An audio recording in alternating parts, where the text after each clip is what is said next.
I am and have been a huge Batman fan for many years, and to date I have loved pretty much all the versions we have got on the big screen. Really, I was introduced to Batman properly as a teenager with Batman Begins and the Dark Knight trilogy, though admittedly when I was a child I had seen the Batman animated series, I had seen Mask of the Phantasm, and I'd seen Batman and Robin and Batman Forever. And at the time as a child I did really enjoy all of that. And even the animated series still holds up as one of the best versions of Batman we've ever seen, and a lot of people consider the voice actor Kevin Conroy as the iconic voice of the character. He even reprised the role of Batman in the Arkham series of games. And now we are getting a new rebooted version of the Batman with Robert Pattinson in the lead role. And obviously we were going to get a Ben Affleck version continuation from what we saw in Zack Snyder's Justice League and Batman v Superman, and initially it did seem that Matt Reeves, who is the director of the Batman, did come aboard just to direct the Ben Affleck version of the character, because Ben Affleck was going through some personal troubles and didn't feel he could direct and star in the film.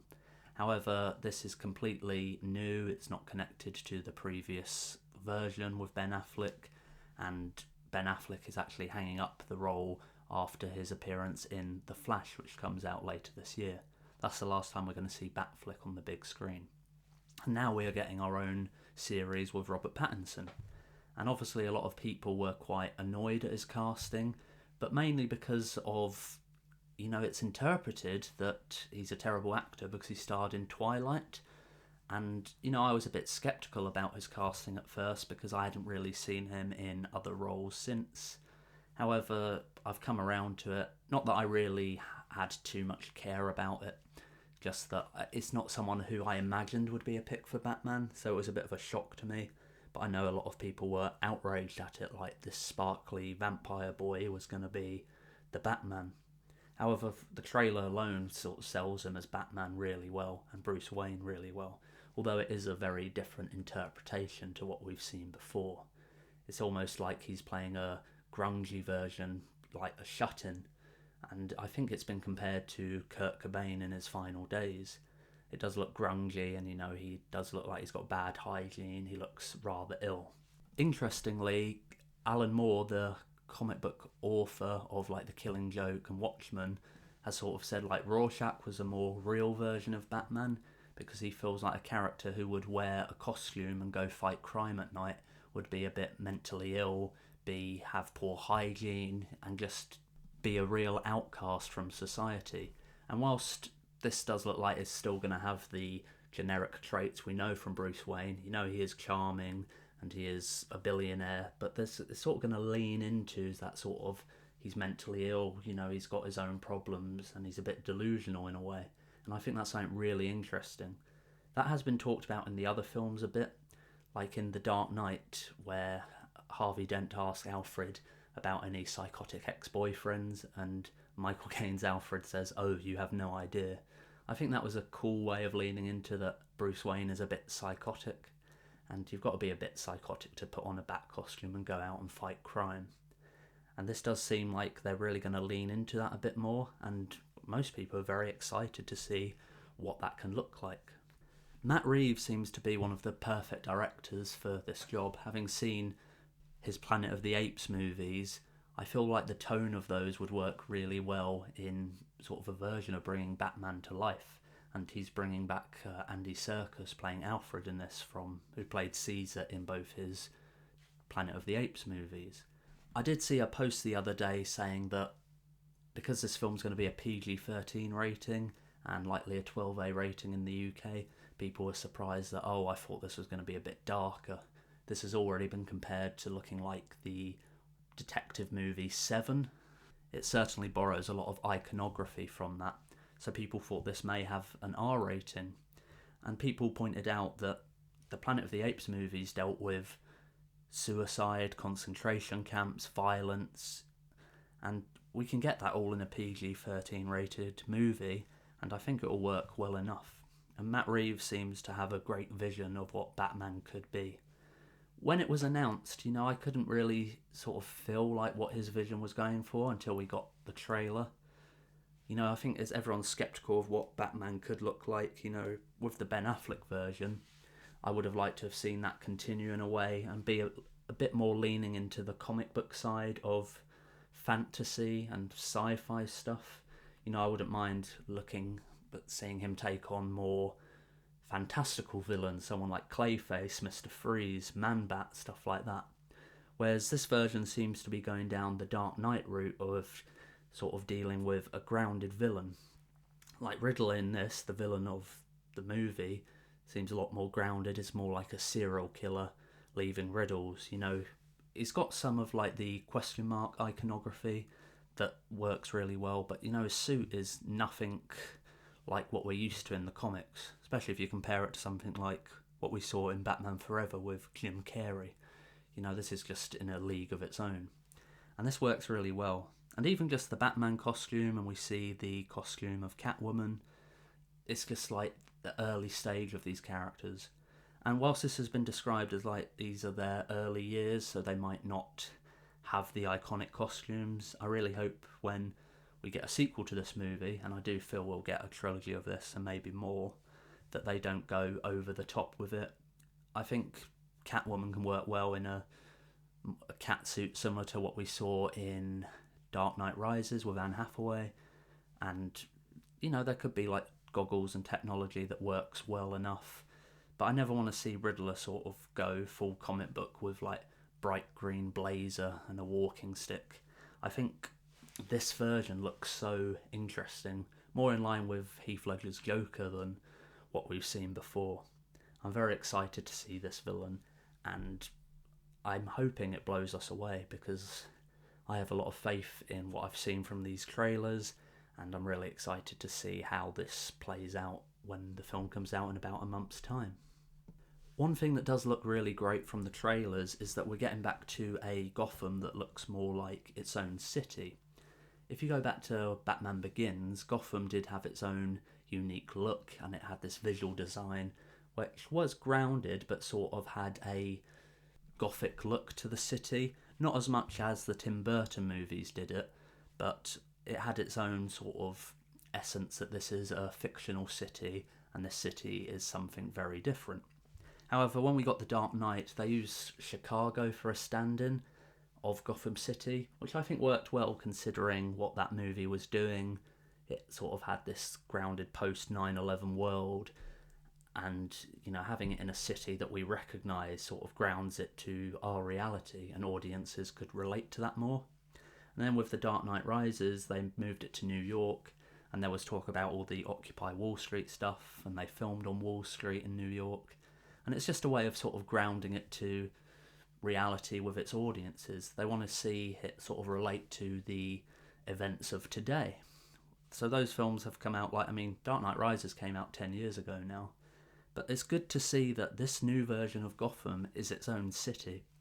Like, we get something that looks a bit like Times Square, but it's completely unique to its own. It's clearly borrowed the sort of setting of what Times Square is, but it looks completely its own thing.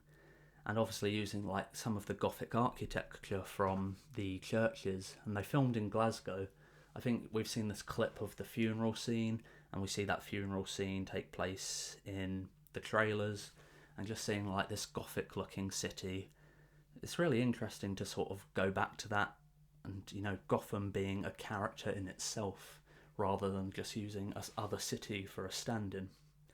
And I think it's good that they filmed across England and Scotland using sort of like the older buildings, like Victorian architecture. Something that I think American cities are missing because they're a lot more modern. And it's just a way of sort of building this iconography of what makes Gotham an interesting city visually. I think Matt Reeves has already commented back on DC Fandom about how he wanted to make this city look unique, and he didn't want it to be like, oh, this is just New York, or this is Chicago, or this is Pittsburgh. This is its own city, and it borrows from lots of different cities, and the architecture is unique. And I think creating a character in the city of Gotham is something audiences would really like to see, and I think this is going to blow it out of the park in terms of representing the city that we've seen in many interpretations of the Batman mythos. even like the scene where in the trailer where Riddler's being arrested, it has like a lot of Blade Runner vibes, and I think Blade Runner did inspire a lot of the modern interpretations of Gotham, just visually how the city looks both modern and old in a very interesting way. So obviously I'm very excited to see how this all plays out, and I'd love to know your thoughts if you think this is going to be a unique version of Gotham, or which version of Gotham in other movies and television you think is your favourite. So let me know in the comments about that. The trailers also have like a great sense of like lighting, and it creates this very atmospheric setting for Gotham. And I saw a video sort of commenting on how, you know, this was filmed during the pandemic, and, you know, shots are set up and they've got meaning compared to like the Marvel Cinematic Universe movies. I think it was High Top Films who discussed this, and I certainly agree with him. Like, they find the shot on set and they build the set around that and they frame it properly, whereas, you know, the Marvel films, unfortunately, whilst it's good that technology exists, and you've seen even like stuff in The Mandalorian with the LED screens, you know, works really well for certain things, but this sort of goes back to old school filmmaking.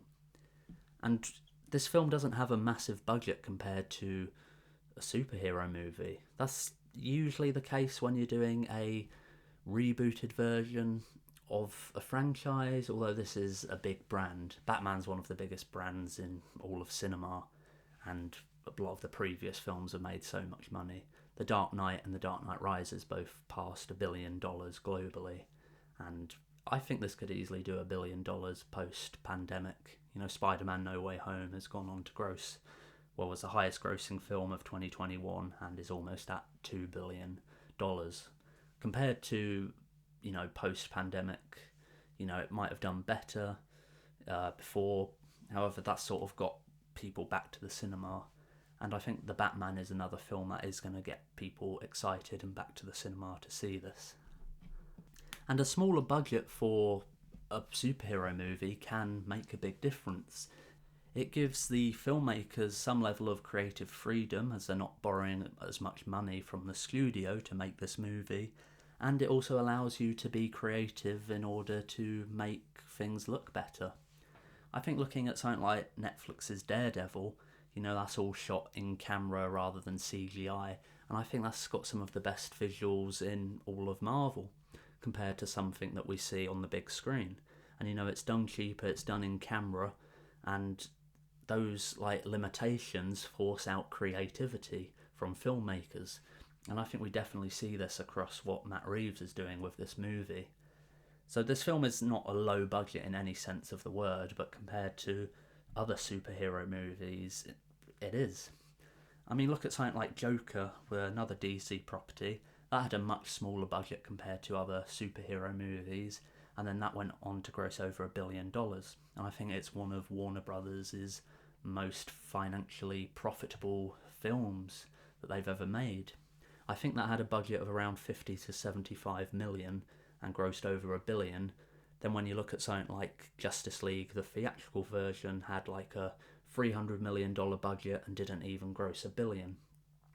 So lowering the budget does make a difference, and I think, you know, if this does get a sequel, I hope they keep those limitations and make this sort of a grounded, realistic looking film. I think it's similar to what happened with The Dark Knight as well, like, although that did have a very high budget, as they had a lot of faith in Christopher Nolan. And whilst Matt Reeves, you know, he's a great filmmaker and he's already proven himself in the films he's made over the last 10 years especially, I do think like this movie is going to help launch him as like the mainstream director. I think at the moment you've got people like Christopher Nolan who sort of held this sort of he can do whatever he wants in films. That's how he's getting his Oppenheimer film made. And someone like Denis Villeneuve who's just done Blade Runner 2049 and Dune, and then is working on a sequel to Dune as well. I think this will really launch Matt Reeves as the it director, like he's the biggest director in the world because of this movie. And I'm excited to see, well, what he does with the next two Batman films, which I think will definitely happen, and other projects he's going to work on in the future. It is interesting to me that this looks more like Batman is working with the cops a lot more. Obviously, in other versions, he's worked with Detective Gordon, but it does look like there's a huge amount of collaboration between Batman and the police of Gotham. In the Nolan trilogy, it just seemed to be Batman with Gordon, but this, Batman is showing up at crime scenes, there's other cops around. In the trailer, it looks like he shows up at the scene where they're arresting Riddler at the cafe, and there's dozens of cops, several dozen cops there, and he's just allowed to enter these crime scenes.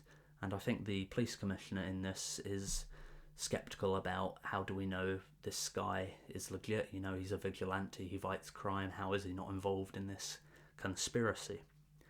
And I think it's great that we're getting to see Batman as the detective in media. We've seen it a little bit in certain things. I think The Dark Knight tried to do this in one scene where they enter the apartment and he gets the fingerprint off the shell casing of the bullet when it was pressed in. But it's not really, that was just sort of like a little reference to the fact that he's a detective. I think Ra's al Ghul calls him detective all the time in the comic books, and he certainly does in the Arkham City game. And Batman has a lot of gadgets, and he does solve crimes and he does investigate. So leaning into that he is a detective and he's the world's greatest detective is something we've not seen too much of, and it does seem this is what Matt Reeves is going for. I think he said at DC Fandom that we've seen it a bit, but we want to lean right into what makes Batman the world's greatest detective. He is a very smart man and he works out these crimes. That is something I'm very excited to see. But also, this isn't shying away from action sequences. Despite being the world's greatest detective, it does show that this version of Batman can handle himself in a fight. Whilst, he's early on in his career, this has been described as a Year 2 movie. Obviously, there's the iconic Batman Year 1 story by Frank Miller. And I think this is borrowing from that, but they want to establish this not as an origin story, like Batman's a myth, but he's been on the streets for about 2 years, and he is a detective, and he does fight crime. One criticism of the Nolan trilogy is that some of the action sequences are quite poor. If you look at the fight scene between Batman and Bane at the end of Dark Knight Rises, it's not that fight isn't good, but if you look at the background scenery with all the extras fighting, it's really bad that they're sort of not even throwing punches properly and they're not wrestling. I guess that, you're not really supposed to be paying attention to the background, but it does take you out of it a little if you do notice it. And from the looks of this, the action looks very good, and Batman is a brawler, and the choreography is great. Something even with the Ben Affleck version of Batman, the warehouse fight in Batman v Superman was incredible. That was straight out of the Arkham games, and Zack Snyder, say what you want about him, but he's very good at action. And unfortunately a bit better than Christopher Nolan when it comes to that regard, unfortunately. But as I've said, Matt Reeves seems to be a very competent director, and I think this is really going to throw him into, I'm the it director of now. And, the action sequences from his Planet of the Apes movies proves he knows how to do it. And these action sequences from the trailer look fantastic, and I'm sure they're going to hold up very well in the film. Notably, it's also been announced that this is going to be the longest Batman movie to date. This film currently runs at 2 hours 55 minutes, whereas I think something like The Dark Knight is only about 2.5 hours. And whereas some people think films shouldn't be that long, and sometimes I think they are, films shouldn't really be that long, but it can work if the film is interesting enough. I think when you look at something like Lord of the Rings, that's paced really well, and I feel like some films are just long for the sake of it, and as long as a film is paced well enough, I don't mind the length. And this also gives me the impression that we've seen very little from the trailers, considering this is a 2 hour 55 minute movie. I think the trailer has given us a lot of misdirection. I'm interested to see what things they actually build on in this film, and are we going to get strong relationships between a lot of these characters? I mean, if you look at some really great iconic characters from cinema, I think in Star Wars, the original one, Darth Vader only has 8 minutes of screen time, yet he's really iconic. But when you've got a film that's 3 hours long, you can really build up relationships between characters. I hope we get to see like Riddler on the screen for a lot longer than 8 minutes, and sort of the relationship and the back and forth between like Batman and Catwoman. And I'm also keen to see the relationship between Bruce Wayne and Alfred in this movie, and I hope that's something they don't shy away from, and I think it's something that we definitely wouldn't get if the film was shorter. Like, if this film was announced at like 2 hours 10 minutes, I think people would be like, oh, that's what's expected. But pushing towards a 3-hour runtime, that does get people hyped, especially on these types of movies. So I do really hope that the film builds this universe really well. I want to see world building. I want them to establish Gotham really well and these characters. And if we do get sequels, which I certainly think we will do, I want to see this built up more, and I want to see films similar length. I know they're working on a HBO Max series spin-off about Gotham Police Department, and that can also help do the world building that we might skip in future films. But as long as this is paced well, I think it's going to work really well as a almost 3-hour movie. In a sense, with the world building, I think it's interesting that they've got the Penguin in this, and they've also got Carmine Falcone, and they're played by Colin Farrell and John Turturro respectively. As it looks like Riddler is sort of a vigilante in his own sense, it only makes sense to me that he would target the powerful in the city, which it looks like he's doing, and the mafia will be involved in it in some way. I've been watching some videos about mobsters in real life, and it's just interesting how they sort of control unions and politicians and have their fingers in lots of pies across the city, and they do create a level of corruption. And that was even something talked about in the Nolan movies, and it does look like we're going to lean into that a lot more. I don't know how much of a role the mafia are going to have in this film. John Turturro is playing Carmine Falcone, but I don't know how large his role in. We've got Colin Farrell playing Penguin, or Oswald Cobblepot, and he's like a mobster and he owns the Iceberg Lounge. But he's also said that this is sort of an introduction to his character, that he's not actually in the film much. But saying that, I've just said that the film's almost 3 hours long, so whereas he's probably not going to be an antagonist in it as much as the Riddler, I still think he'll have several scenes that will have significant impact. And he's in the trailers enough to think that he does have a largish role, even though he said it is only a small one. And whilst talking about Penguin, I just think he looks great. This is a prosthetic. Colin Farrell wasn't someone I thought would get cast in the role, and a lot of people thought that he'd be playing the Emperor Penguin version from the comic books. And even early on during filming, it looked like there was a leak of someone on set who looked a bit like Colin Farrell in the Emperor Penguin costume. However, that was debunked later when he appeared on a talk show. He did have his hair similar to how it was on that set footage, but it wasn't actually him, it was just someone walking past. And he said, he's not filmed it yet, and that he would be wearing prosthetics.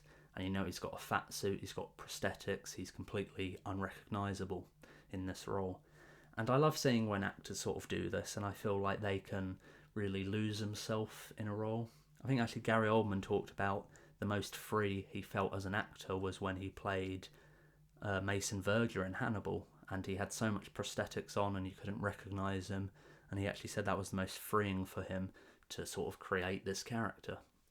And I think a lot of actors feel that way, where they can wear a different mask and they can really embody a character. And I'm sure Colin Farrell is going to hit it out of the park. From what we've seen in the trailer, I'm very impressed with him, and I really hope his role is a bit more meatier than he suggested. I also think Zoe Kravitz as Catwoman seems like perfect casting. The costume she dons is sort of like early on costume, like what we'd expect from a rookie, for example. But I think just how she looks and how she talks in the trailer is so Catwoman. I think she's going to nail this role and probably be the best version of Catwoman we've ever seen, possibly in any media. And I know a lot of people will be like, oh, but what about Michelle Pfeiffer in the Batman Returns? But I feel like a lot of people hold those films to a very high regard when they're probably not as good as people remember. And, I'm probably going to get a lot of abuse for saying that. But you know, a lot of people do bring up the fact that Michael Keaton is, oh, he's the best Batman and he's returning now. But, you know, his Batman murdered people outright, and that didn't seem to bother people back in the day. So I have my opinions, and maybe I could be wrong. Like, her role might be terrible, but I hope not. And I think everything she's delivered in the trailer looks fantastic. And I really think she's going to nail this role and become very iconic. I'm very intrigued to see what Andy Serkis does with the role of Alfred. It was suspected that he was going to get a role in this, having collaborated with Matt Reeves on the 2 Planet of the Apes movies, and there was a lot of speculation and even some fan art of Andy Serkis as Penguin, which I think would have worked really well.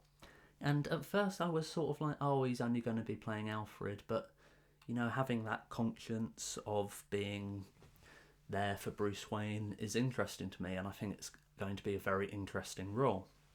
And from what I've heard about the character is that, you know, him and Bruce aren't actually going to be getting on. Like, they're sort of family in a way. He's his guardian, but, you know, they're not talking to one another. They work together and they collaborate. And even Alfred isn't too happy what Bruce is doing, going out fighting crime, which could be really interesting. And I think, I've said this in a previous video, but I'm not sure. I think it's been different in other media, but Alfred, you know, dresses more like a butler in this, but I feel like butlers are so outdated now. I feel like only the Queen and like the upper classes in Britain have butlers. I think like most billionaires now, I doubt like Elon Musk or Bill Gates actually have butlers in their homes. So I sort of feel that's a bit old-fashioned. You know, it could be said that he's his bodyguard or he's just his guardian. And I think I spoke about in a previous video of Alfred maybe being his uncle in some way. And, you know, maybe he's the brother of Martha Wayne, his mother. And obviously that's why he doesn't have the surname Wayne. We'll have to wait and see. But I just think the butler thing is very outdated. I could be wrong. I think, you know, I'm not from the upper classes. But I just feel like it's very old-fashioned to have a butler. And, you know, they're in these big country homes, so I can't see him being a butler. It's more likely he's his bodyguard or head of security. I think that's what Jeremy Irons' role was in the Batman v Superman and Justice League. You know, he was Bruce Wayne's bodyguard and head of security rather than his butler. It just makes more sense to me. And I think he looks great as Alfred. Andy Serkis, you know, he's got the beard and a bit of a scar on his face, and, you know, this sort of leads into the fact that maybe he's helping Bruce a bit more. I think in the comics Alfred was in the military, in like the SAS or something, and maybe that's something that'll be talked about in this film. And I don't think Alfred is going to show up and go and beat up people with Bruce in any way, but maybe he's going to be a bit more hands-on in this, and I'm very intrigued to see how that plays out. And I'm actually a huge fan of Andy Serkis. I think he's a great actor. I think people don't give him enough credit for the motion capture work he does. And, you know, even if you see him in roles outside of motion capture, he's just a brilliant actor. If you go watch something like Sex, Drugs and Rock and Roll, or his role in Black Panther and Age of Ultron as Ulysses Klaue, even stuff like his role in 13 going on 30, or his role as Lumpy the Chef in King Kong. You know, I think he's done a lot of great roles, and even stuff on television where he played like Albert Einstein and his role in The Prestige. You know, they're great roles, and he's a great actor. And I hope, like, him being in a more mainstream film where he's not motion capture, a lot of his more mainstream films like Gollum and King Kong and Planet of the Apes, you know, he's been doing the mocap rather than actually being on set. So I think seeing him in more roles where he's actually himself is going to give him more credit as an actor. To be honest, I think he gets a bit of that already, but I still think he's not as respected as he should be as an actor, and I really hope he gets that. And, you know, he's moved on to directing recently.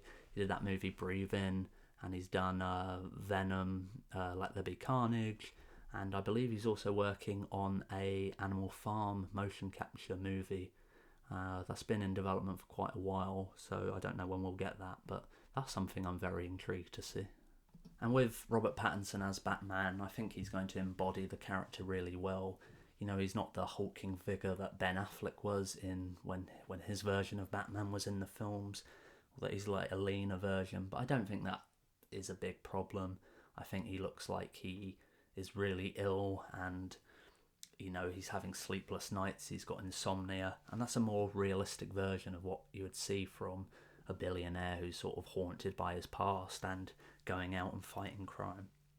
I'm just very intrigued to see what Robert Pattinson does with this role, and I think a lot of people are rooting for him to be really good. And I'm excited to see both him as Bruce Wayne and Batman. Some of the Batman scenes in the trailer look absolutely fantastic. You know, I've commented already on the action in the trailer, and hopefully Robert Pattinson did as much as he possibly could, although a lot of it will probably be stuntmen. But just having that physicality and actually getting involved and doing the fights, I love it when actors do that. And the overall tone of this movie, you know, Matt Reeves has sort of said this is self-contained. I don't want this to go into the multiverse stuff that they're doing with The Flash. I think the stuff Marvel did with the multiverse and Spider-Man No Way Home worked really well, and I don't necessarily think, you know, we need to see that from DC. And this is going to be a contained universe apparently, and I want to see it more grounded. You know, there are lots of villains from the Rogues Gallery of Batman and DC that I'd love to see on the big screen that we've not seen yet. But I do feel we should keep it grounded as much as possible. So the most likely villains we're going to get in the sequel are people like Two-Face, we're going to get Joker probably, Court of Owls, Hush, Professor Pig, people like that. I don't think we're going to get the likes of like Bane or Man-Bat or Mr. Freeze. I did do another video where I talked about the potential of these other villains and how they could be done. And, you know, if they're going down this serial killer route, they could do Mr. Freeze in a way as a serial killer who uses liquid nitrogen to kill his victims, for example. However, you know, that could work, and it's up to Matt Reeves if he wants to go down that route. But I feel like they're going to sort of go down the villains that are already like serial killers, people like Hush, people like Professor Pig, and Joker. I think we are going to see Joker in this series of films. I know there's rumours that Barry Keoghan is playing the Joker in this, and he's got a small role. I don't know how I feel about that. I'm kind of sick of seeing the Joker. Not that like Joaquin Phoenix was bad as the Joker, or even seeing Jared Leto reprise his role in Zack Snyder's Justice League. That was a cool little thing to do. But I don't feel like we need to see Joker in all Batman media. There's other villains we can cover. But, you know, I can see Matt Reeves wanting to use Joker at some point, and that's something that's very likely going to happen. So that's it for this video. Hope you've enjoyed me talking about the Batman and sort of my expectations about what we're going to get. The film's about a month away, and we're going to get some more media like trailers, TV spots. They're already pumping that out a lot more than I was expecting, and I just hope these trailers don't spoil too much. But as I've said, the film is almost 3 hours long, so hopefully, even if they do release quite a decent amount of footage, it's misdirected and, you know, we don't put together the plot of the film before the film is released. So that's it for this video. Love to hear your thoughts in the comments below. Please give this video a like. Please subscribe to my channel as I'm growing. It's very slowly at the moment, but I'd love to reach more people, and click the bell icon to receive notifications for all of my videos. That's it for now. Thanks for tuning in.